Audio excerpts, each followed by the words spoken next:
अवधूत चिंतन श्री गुरुदेव दत्त परमहंस परिव्राजकाचार्य श्रीमद वासुदेवानंद सरस्वती स्वामी महाराज यांचा जन्म 1854 साली महाराष्ट्रातील सावंतवाडी जवळील माणगाव नावाच्या गावी एका सत्प्रवृत्त ब्राह्मण कुटुंबात म्हणजेच श्री गणेश टेंबे आणि सौ रमाबाई टेंबे यांच्या पोटी झाला.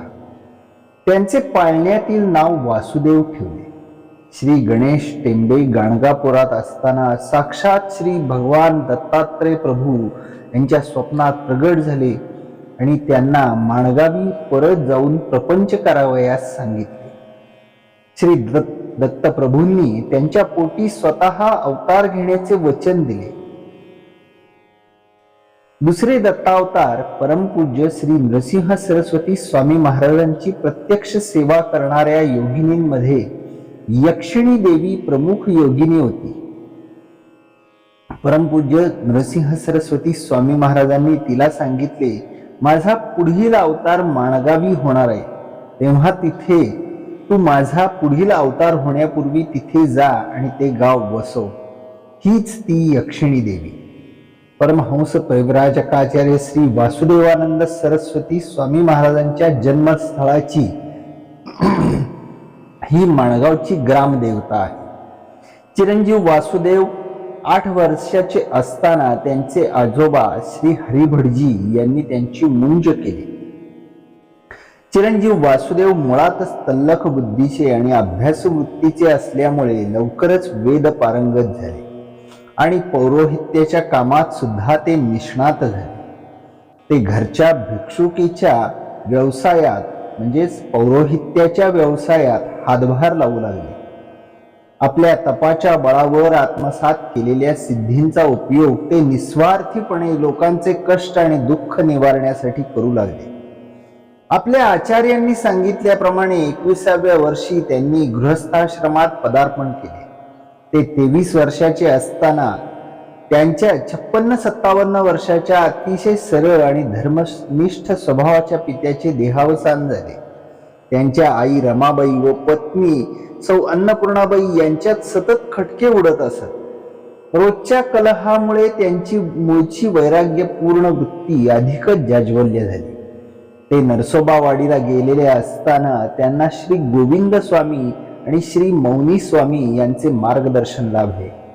श्री दत्तप्रभूंच्या आज्ञेनुसार श्री वासुदेव शास्त्र्यांनी म्हणजेच श्री स्वामी महाराजांनी 1883 साली माणगावी श्री दत्त मंदिराची स्थापना केली. हे मंदिर लवकरच खूप प्रसिद्ध पावले. अनेक भक्त या मंदिरात दर्शनाला येऊ लागले आणि श्री वासुदेव शास्त्र्यांना म्हणजे श्री स्वामी महाराजांना आदराने बुवा असे संबोधू लागले. 7 वर्ष माणगावी राहिल्यानंतर श्री देवांच्या आज्ञेप्रमाणे आपल्या गर्भवती पत्नीसह त्यांनी माणगाव सोडले आणि नरसोबावाडीला आले. तेथेच त्यांनी त्यांच्या पत्नी अन्नपूर्णाबाईंनी मृत बालकाला जन्म दिला. 1891 मध्ये श्री देवांनी त्यांना उत्तरेस जाण्याची आज्ञा दिली. पुढे गंगाखेड येथे असताना त्यांच्या पतिव्रता पत्नी सौ अन्नपूर्णाबाईंचा महामारीच्या आजाराने म्हणजे कॉलरामुळे मृत्यू झाला. सूतक संपल्यानंतर बुवांनी 14व्या दिवशी संन्यास दीक्षा घेतली व दत्तप्रभूंच्या आज्ञेनुसार उज्जैनीला जाऊन तेथील श्री नारायणानंद सरस्वती स्वामी महाराजांकडून शास्त्रोक्त पद्धतीने दंड धारण केला. श्री नारायणानंद सरस्वती स्वामी महाराजांनी दंड देताना बुवांना श्री वासुदेवानंद सरस्वती असे संन्यास आश्रमातील नवीन नाव अर्पण केले. श्री दत्तप्रभूंनी श्री स्वामी महाराजांच्या आयुष्यांचे मर्म उलगडून त्यांना संपूर्ण भारतभर भ्रमण करून सर्वत्र सनातन वैदिक धर्माचा प्रचार आणि प्रसार करण्याची आज्ञा दिली. धर्मापासून परावृत्त झालेल्या लोकांना परत वर्णाश्रम धर्माच्या मार्गावर आणण्यास सांगितले. दत्तगुरूंच्या आज्ञेनुसार श्री स्वामी महाराजांनी 23 वर्ष कठोर नियमांचे पालन करून संन्यासाश्रम आचरणात आणला. कृष्णवर्णीय व मध्यम बांधा असणाऱ्या श्री स्वामी महाराजांचे डोळे अतिशय भेदक होते. जणू काही त्यांची दृष्टी खोल एखाद्याच्या अंतःकरणाचा ठाव घेत असे. त्यांची वाणी मृदू असली तरी त्यात एक विलक्षण स्पष्ट वक्तेपणा असे. संन्यास नियमाला अनुसरून 4 भगव्या लंगोट्या, तशाच 2 छाट्या, दंड वेळवाचा किंवा लाकडाचा एक कमंडलू, एखादी धाबळी, उपनिषदांची पोथी, पंचायतनाची संपुष्ट, 2 श्री दत्तमूर्ती, पाणी काढण्याची एक दोरी आणि थोडे लिखाणाचे साहित्य, अशा आणि एवढ्याच संन्यास धर्माला आवश्यक वस्तू ते जवळ बाळगीत असत. त्यांचे कपडे आणि भांडी ते स्वतःच धुत असत. त्यांचा सर्व संचार पायी व अनवाणीच होत असे. एकदा तर एका भक्ताने स्वामी महाराजांच्या पायात शिरलेले 20 काटे काढले. श्री स्वामी महाराजांनी पायात एवढे काटे बोचत असल्याची जाणीव सुद्धा आजूबाजूच्या लोकांना होऊ दिली नव्हती. घनदाट अरण्यात, उष्ण वाळवंटात किंवा उंच पर्वतावर टोकाच्या हवामानाच्या परिस्थितीत सुद्धा ते फक्त एका धाबळीवर राहत असत. त्यांचे बहुतांश चातुर्मास हे लहान खेड्यात किंवा फार लोकवस्ती नसणाऱ्या भागात झालेले आहेत. श्री दत्तप्रभूंच्या आज्ञेप्रमाणे वागणे हेच त्यांच्या आयुष्याचे ध्येय होते. कितीही अलिप्त राहण्याचा प्रयत्न केला तरी आयुष्यातील बराचसा काळ त्यांना लोकांमध्येच व्यतीत करावा लागला. श्री स्वामी महाराजांना भेटायला सर्वांना खुला प्रवेश असे. श्री स्वामी महाराजांचे सोवळे आणि नियम कडक असले तरी ते सर्वांसाठी सारखेच असत.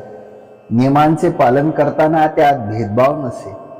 सर्व जाती धर्मातील लोकांना त्यांच्या कृपेचा लाभ होत असे.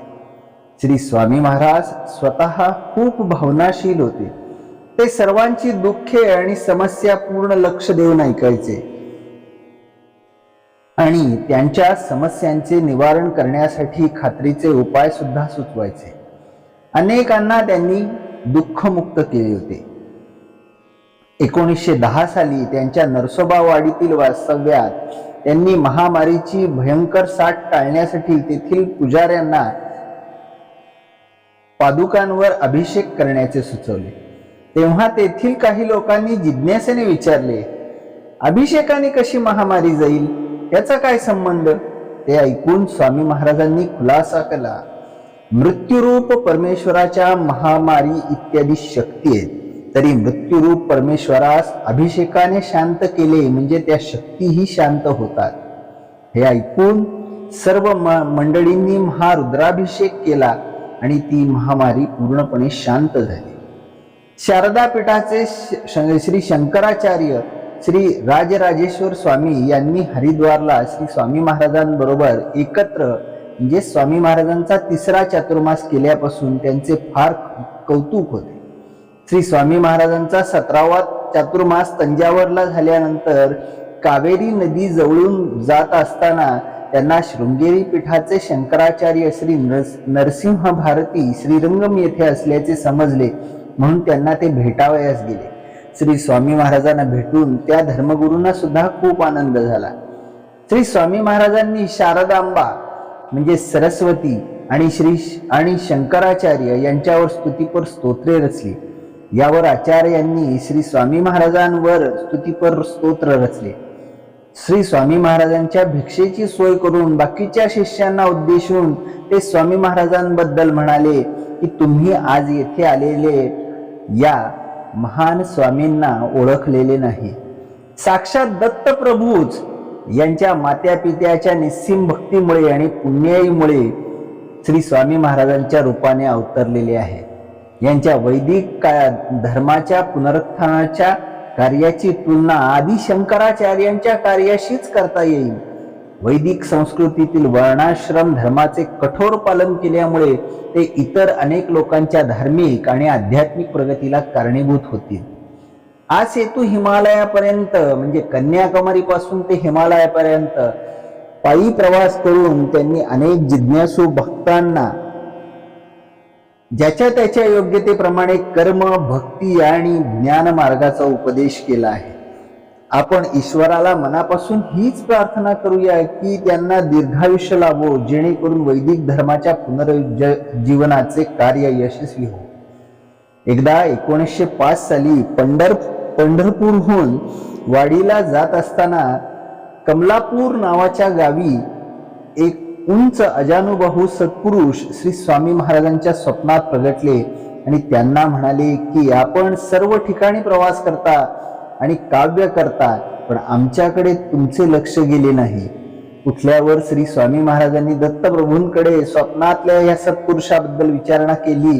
तेव्हा दत्तप्रभू म्हणाले ते अक्कलकोटचे स्वामी समर्थ होते आणि त्यांची अशी इच्छा आहे की तुम्ही अक्कलकोटला जावे आणि त्यांच्यावर काव्य करावे. दत्तप्रभूंच्या इच्छेप्रमाणे श्री स्वामी महाराजांनी अक्कलकोटला जाऊन स्वामी समर्थांचे दर्शन घेतले. श्री पुंडलिकराव नावाचे श्री साईबाबांचे भक्त श्री स्वामी महाराज आंध्र प्रदेशातील राजमहेंद्री गावात असताना त्यांच्या दर्शनासाठी आले होते. तेथे त्यांनी कीर्तन सेवा सुद्धा दिली होती.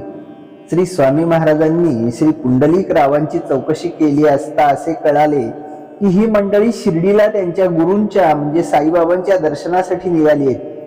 तेव्हा स्वामी महाराजांनी त्यांना एक नारळ दिला आणि म्हणाले, हा नारळ माझ्या बंधूंना म्हणजे साईबाबांना द्या. परत जाताना ही सर्व मंडळी कोपरगावला थांबली आणि पुंडलिकराव सकाळी संध्या करण्यासाठी बाहेर निघाले. त्यांच्या बरोबरच्या लोकांना भूक लागली म्हणून त्यांनी पोहे केले. ते जरा जास्तच तिखट झाले. उन्हाळ्याच्या दिवसात पाणी न मिळाल्यामुळे त्यांच्यातील एकाने सर्वांच्या सामानातील नारळ फोडून त्यातल्या पाण्याने आपली तहान भागवली आणि तिखटपणा कमी करण्यासाठी खोबरे पोह्यांमध्ये घातले. सर्व नारळांमध्ये श्री पुंडलिकरावांना स्वामी महाराजांनी दिलेला नारळ सुद्धा फोडून खाल्ला गेला होता. जेव्हा पुंडलिकराव श्री साईबाबांना भेटायला गेले तेव्हा श्री साईबाबांनी चिडून त्यांच्याकडे पाठ फिरवली आणि म्हणाले, बदमाश चोरांनो, माझ्या बंधूंनी मला दिलेला माझा नारळ कुठे, तो कुठे गेला? आधी मला तो आणून द्या. पुंडलिकरावांना काही माहीत नसल्याने त्यांनी बरोबरच्या मंडळीकडे चौकशी केली. तेव्हा त्यांना सगळी हकीकत समजली. श्री साईबाबांचे आपल्या बंधूंवर म्हणजे श्री वासुदेवानंद स्वामी महाराजांवर किती प्रेम आहे याचा उलगडा झाल्यावर त्या सर्वांनी चूक झाल्याचे मान्य केले व क्षमा मागितली. साईबाबांनी झालेल्या चुकीबद्दल त्यांची चांगलीच कान उघडणी केली आणि नंतर राग झटकून टाकला. 1905 साली विदर्भातून प्रवास करताना श्री स्वामी महाराज शेगावला आले. ते येण्याच्या आदल्या दिवशी शेगावच्या गजानन महाराजांनी आपल्या भक्तांना सांगून ठेवले होते की माझा कराडा ब्राह्मण विद्वान बंधू मला भेटण्यासाठी येत आहे. तो अतिशय कर्मठ आहे. एवढी स्वच्छता ठेवा की वाटेत साधी चिंधी सुद्धा पडलेली दिसता कामा नये. जेव्हा श्री स्वामी महाराज आले तेव्हा गजानन महाराज बोटाने टिचक्या वाजवत बसले होते. जेव्हा श्री स्वामी महाराज आले तेव्हा श्री गजानन महाराजांनी त्यांच्याकडे पाहिले आणि टिचक्या वाजवणे थांबवले. दृष्टादृष्ट होताच एकमेकांना पाहून दोघे गालातल्या गालात हसले. दोघांनाही खूप आनंद झाला. एकमेकांशी काही बोलणे झाले नाही. श्री स्वामी महाराज जायला निघाले तेव्हा श्री गजानन महाराज फार बरे एवढेच म्हणाले. या दोघातील न बोलता झालेला आध्यात्मिक पातळीवरील संवाद हा इतर कोणाला कळाला नाही. श्री स्वामी महाराज एकदा नरसी गावी असताना मध्यान्ह स्नानासाठी नदीवर गेले असता त्याच वेळी गावातील एक बाई तिथे पाणी भरायला गेली होती. तिला असे दिसले की श्री स्वामी महाराज झाडाखाली बसले आहेत. त्यांच्या मांडीवर एक साधारण 6 महिन्याचे बाळ डाव्या पायाचा अंगठा चोखत आहे. श्री स्वामी महाराज आणि ते बाळ एकमेकांकडे अतिशय प्रेमाने पाहत आहे. ती बाई ते मनोहर दृश्य पाहत असताना एवढी भारावून गेली की पाणी भरायचे सुद्धा विसरली. तेवढ्यात श्री स्वामी महाराजांचे लक्ष तिच्याकडे गेले आणि त्यांच्या मांडीवरील ते मूल अदृश्य झाले. ते पाहून ती स्त्री बेशुद्ध झाली. श्री स्वामी महाराजांनी तिच्या जवळ जाऊन पाणी शिंपडून तिला शुद्धीवर आणले आणि म्हणाले तुम्ही खूप भाग्यवान आहात म्हणून तुम्हाला हे पवित्र दृश्य बघायला मिळाले. श्री स्वामी महाराजांच्या 4थ्या चातुर्मासाच्या वेळीस ते बद्रीनारायणला जात असताना एका कड्यावर पोहोचले. पुढे खोल दरी होती त्यामुळे त्यांना पुढे जाता येत नव्हते. तेव्हा त्यांना दोन माणसे कड्यावरून खाली उतरत असलेली दिसली. ते दोघे श्री स्वामी महाराजांना म्हणाले, आपण मागे फिरा, हा रस्ता खूप धोक्याचा आहे. श्री स्वामी महाराजांनी उत्तर दिले की ते नरनारायणांचे दर्शन घेण्यासाठी आले आहेत आणि प्राण गेला तरी दर्शन झाल्याशिवाय ते मागे फिरणार नाही. हे उत्तर ऐकल्यावर ते दोन पुरुष अदृश्य झाले आणि स्वामी महाराजांना त्यांच्या जागी नरनारायण ऋषींचे दर्शन झाले. भगवंताने अनेक भक्तांना दृष्टांत देऊन सांगितले की स्वतः परमहंस परिव्राजकाचार्य श्री वासुदेवानंद सरस्वती स्वामी महाराजांच्या रूपात ते स्वतः अवतरले.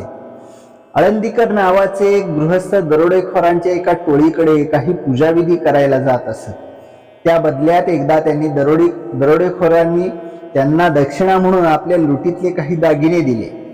त्यातील काही दागिने अंगावर घातल्यामुळे आळंदीकरांच्या पत्नीला एका पिशाच्याने झपाटले. तिला ह्या पिशाच्च बाधेतून मुक्त करण्यासाठी आळंदीकरांनी तब्बल 10 वर्ष अनेक उपाय केले, पण ते सर्व अयशस्वी ठरले. शेवटचा पर्याय म्हणून ते दोघे गाणगापूरला गेले आणि तिथे देवांची सेवा करू लागले. काही दिवस गेल्यावर त्यांना श्री दत्तप्रभूंचा दृष्टांत झाला की ताबडतोब गाणगापूर सोडून गरुडेश्वरी जावे. तिथे मी स्वतः श्री वासुदेवानंद सरस्वती नाम धारण करून राहत आहे. त्या दृष्टांताप्रमाणे ते पती पत्नी गरुडेश्वरी श्री स्वामी महाराजांजवळ आले. स्वामी महाराजांच्या कृपेमुळे त्यांची पत्नी पिशाच्च बाधेतून मुक्त झाली हे वेगळे सांगणे नकोच. 1907 साली तंजावरच्या मुक्कामात एका स्त्रीने तिचे मृत बाळ कपड्यात गुंडाळून स्वामी महाराजांच्या राहत्या जागेजवळ त्यांच्या येण्या जाण्याच्या वाटेवर ठेवले. भेटायला आलेली सर्व मंडळी जायला निघाली तेव्हा कोणाचे तरी लक्ष या बाळाकडे गेले. ते बाळ मृत्यू पावले अशी बातमी जेव्हा त्यांनी स्वामी महाराजांना सांगितली, त्या बाळाच्या आईची आपल्या बाळाला जगवण्याची सुप्त इच्छा स्वामी महाराजांनी जाणली. दया येऊन त्या माणसाला म्हणाले, छे छे, ते बाळ जिवंत आहे. त्याची आई त्याला दूध न पाजता निष्काळजीपणे कुठेतरी गेली असेल. जरा हे भस्म त्या बाळाच्या अंगाला चोळा. त्या बाळाच्या अंगाला भस्म चोळल्यानंतर ते रडू लागले. ते पाहून त्याची आई पुढे झाली. स्वामी महाराजांच्या कृपादृष्टीने बाळ जिवंत होईल व पूर्वीच्या 2 अपत्यांसारखे मृत्युमुखी पडणार नाही या धारणेने आपण हे बाळ स्वामी महाराजांच्या जवळ ठेवल्याचे तिने कबूल केले. दत्त संप्रदायामधील कुरुगड्डी आणि पिठापूर यासारखी काही महत्वाची स्थळे लोकांसमोर आणण्याचे आणि त्या स्थळांचे पुनरुत्थान करण्याचे फार महत्वाचे कार्य श्री स्वामी महाराजांच्या हातून घडले. पिठापुरमच्या स्थानिक लोकांना सुद्धा पहिले दत्तावतारी श्री श्रीपाद वल्लभ महाराजांच्या जन्मस्थानाबद्दल माहिती नव्हती, पण वासुदेवानंद सरस्वती स्वामी महाराजांनी लोकांना श्रीपाद श्री वल्लभ महाराजांचे जन्मस्थळ दाखवले. त्याचप्रमाणे नरसिंह सरस्वती स्वामी महाराजांचे जन्मस्थान सुद्धा म्हणजे लाडाचे कारंजे हे सुद्धा श्री स्वामी महाराजांनी जगासमोर आणले. त्यांनी भारतात अनेक ठिकाणी दत्त मूर्तींची स्थापना केली. आज आपण सर्वत्र म्हणला जाणारा दिगंबरा दिगंबरा श्रीपाद वल्लभ दिगंबरा हा मंत्र सुद्धा श्री वासुदेवानंद सरस्वती स्वामी महाराजांनी जगाला दिला. त्यांनी फार मोठ्या प्रमाणात या मंत्राचा प्रचार आणि प्रसार केला. नरसिंह सरस्वती दीक्षित स्वामी महाराज, परमहंस परिव्राजकाचार्य श्री योगानंद सरस्वती म्हणजे गांडा महाराज, स्वामी महाराज, नारेश्वरचे परमपूज्य रंगावधूत स्वामी महाराज, पुण्याचे परमपूज्य योगीराज श्री गुळवणी महाराज, पुण्याचे परमपूज्य श्री दत्त महाराज कवीश्वर, इंदोरचे श्री नाना महाराज तराणेकर, परमहंस परिव्राजकाचार्य केशवानंद सरस्वती तांबे स्वामी महाराज, परमपूज्य आनंद योगेश्वर निळकंठ भाऊ महाराज आणि अशाच अनेक महान शिष्यांनी श्री स्वामी महाराजांच्या या महामंत्राचा प्रचार केला. श्री स्वामी महाराजांनी आपल्यासाठी फार मोठी ग्रंथसंपदा निर्माण करून ठेवली आहे. त्यातील काही महत्वाच्या ग्रंथाची नावे पुढील प्रमाणे आहेत. श्री द्विसहस्त्री गुरुचरित्र, श्री दत्त पुराण, श्री दत्त लीलामृताब्धिसार, योग रहस्य आणि बोध रहस्यावर द्विसहस्त्री टीका चूर्णिका, श्री दत्त पुराणावर टीका, माघ महात्म्य, श्री दत्त महात्म्य, श्री दत्त काव्य त्रिशती, श्री दत्तगुरु संहिता समश्लोकी, लघु वासुदेव मानससार, सप्तशती गुरु चरित्रसार, श्री कृष्णालहरी, श्री दत्तचंपू, कुमार शिक्षा, समश्लोकी चूर्णिका, श्री कृष्णालहरीवरील टीका, युवा शिक्षा आणि विद्ध शिक्षा, स्त्री शिक्षा, पंचपाक्षिक इत्यादी 6-7 महिने चिखलद्याला राहून 22वा चातुर्मास शूलपाणीश्वराच्या घनदाट जंगलातून जात असताना श्री स्वामी महाराजांना महाभारतातील चिरंजीव अश्वत्थाम्याने वाट दाखवली आणि ते त्यांच्या अंतिम चातुर्मासाच्या म्हणजे मुक्कामाच्या ठिकाणी गुजरात मधील गरुडेश्वरी 1913 साली पोहोचले. फार वर्दळ नसलेले आणि श्री विष्णूच्या गरुडाच्या तपश्चर्येचे स्थान म्हणून ओळखले जाणारे ते देऊळ स्वामी महाराज तेथे राहू लागल्यानंतर त्यांच्या भक्तांच्या गर्दीमुळे गजबजून गेले. एकदा नर्मदेच्या काठी शेकडो भक्तांबरोबर गोकुळाष्टमी साजरी करत असताना भजन रंगात आले होते. नेमके त्याच वेळी अचानक आभाळ भरून आले आणि नर्मदेच्या पहिल्या तीरावर मोठे वादळ होऊन पाऊस पडू लागला. आता गोकुळाष्टमीच्या उत्सवाचा विरस होणार असे वाटत असताना स्वामी महाराजांनी सर्वांना आश्वासन दिले की पावसाची काळजी न करता भजन सुरू ठेवा. उत्सव संपत आला, सर्वजण आत आले. त्याच वेळी शांत असलेले ढग जोराने बरसू लागले. तेव्हा स्वामी महाराज सर्व भक्तांना उद्देशून म्हणाले, मगाशी याच वादळाच्या कचाट्यातून आपण सुटलो होतो. स्वामी महाराजांच्या कथनानुसार त्यांनी एकदा प्लेग, 3दा महामारी म्हणजे पटकी, 2दा कुष्ठरोग, एकदा कोड, 2दा सर्पदंश आणि आयुष्यभर संग्रहणीचा विकार सोसलेला होता. असे असून सुद्धा ते कधीही औषध घेत नसत, देह प्रारब्धावर सोडून देत असत. 1914 सालच्या उन्हाळ्यात त्यांना संग्रहणीच्या विकाराने जोर धरला आणि त्यांची प्रकृती ढासळू लागली. त्यांच्या तत्वाप्रमाणे त्यांनी औषध न घेता फक्त त्यांचे आराध्य दैवत असणाऱ्या श्री दत्तप्रभूंच्या विश्वासावर आणि इच्छेवरती देह सोडून दिला. ज्येष्ठ महिन्यातील अमावस्या टळून आषाढातील प्रतिपदा लागल्यावर मंगळवार, आर्द्रा नक्षत्र, उत्तरायण, श्री स्वामी महाराज श्री दत्तासमोर सिंहासनात बसले आणि मुखाने प्रणवोच्चार करून त्यांनी त्यांच्या नश्वर देहाचा त्याग केला. श्री स्वामी महाराज समाधीस्थ होऊन 100 वर्षाहून अधिक काळ लोटला, पण त्यांच्या अस्तित्वाचा अनुभव जगातील लाखो भक्तांनी आजही घेतलेला आहे. रोजच्या जीवनात त्यांचे अनुभव असणारे कितीतरी भक्त आहेत. श्री स्वामी महाराजांचे स्मर्तुगामी समावतू अर्थात तुम्ही माझे स्मरण केले की मी लगेच तुमच्या मदतीसाठी तत्परतेने येईन, हे वचन त्यांनी तंतोतंत पाळलेले आहे. स्वामी महाराजांचे अनुभव आजही येतात. अवधूत चिंतन श्री गुरुदेव दत्त श्रीपाद श्री वल्लभ श्री नरसिंह सरस्वती स्वामी महाराज की जय. श्रीमद परमहंस परिव्राजकाचार्य श्रीमद वासुदेवानंद सरस्वती स्वामी महाराज की जय. श्रीमद परमहंस परिव्राजकाचार्य आत्मोद्धारक भक्त वत्सल दीन दया समर सद्गुरु चैतन्यानंद सरस्वती नाना महाराज की जय. नर्मदा माता की जय. नर्मदे हर हर हर.